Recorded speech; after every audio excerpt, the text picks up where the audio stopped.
Hi, my name's Henry Crew. I've just arrived back at the bike shed after 381 days on my Scrambler Ducati, and I've just broken the world record for the youngest person to circumnavigate the world on a motorcycle.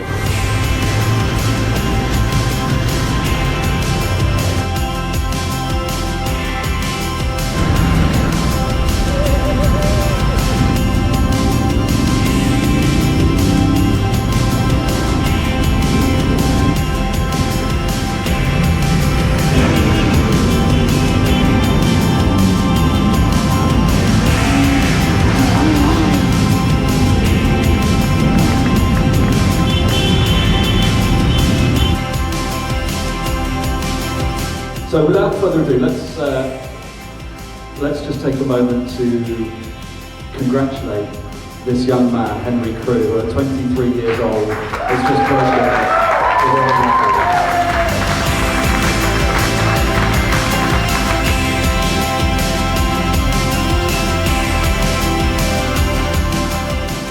So I left London back in April 2018.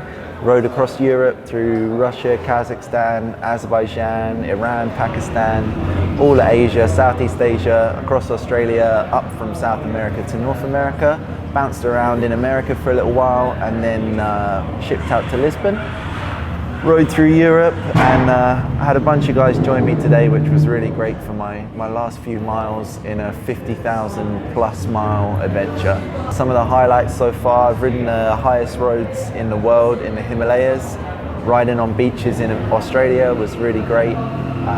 Just meeting all of the motorcycle community as well. I've stayed with a lot of people from Instagram, and that's been a constant thing throughout the trip. Yeah, it's been an amazing trip. Feels weird to be back, but I'm excited about what comes next.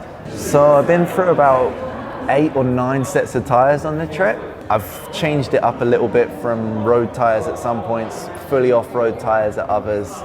But normally I've been using the Pirelli Scorpion Rally STRs, which are a really nice balance of sticky on-road, good in the wet road tyre, but also handle gravel and dirt pretty well. It's only when you get up to deeper sand and mud that I've kind of wanted the non-STR version.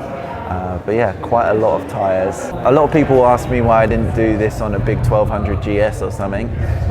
Mainly it's just not really my style. I wanted to do it on something a bit different, but also something lighter.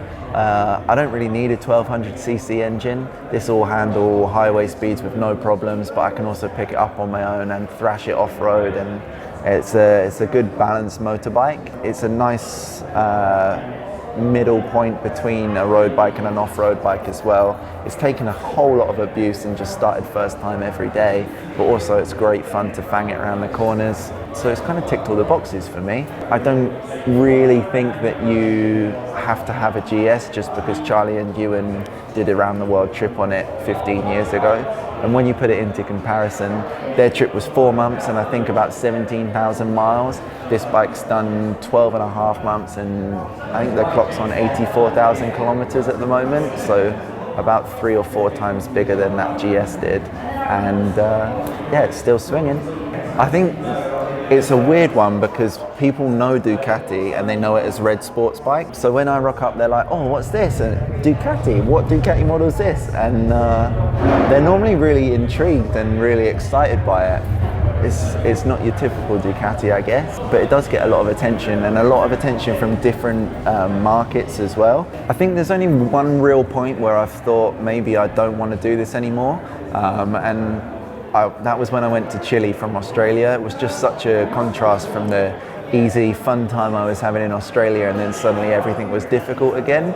And not having my bike for the first time was a big issue. As soon as I got back on the bike, I was fine, but that couple of weeks was really hard. Other than that, you're kind of forced. You don't have that luxury, basically. You can't just jump on a plane and off back home. Can I swear on it? Because you're in the middle of nowhere, and you're probably a week's ride from the nearest big airport. If there's even one in the country that you're in. So that's good motivation. If you want to get out of the situation that you're in, get out of the bad weather, get out of the corrupt police or the rough terrain, whatever it is, you have to swing your leg over the bike and just keep heading east. So yeah, that's been my last year.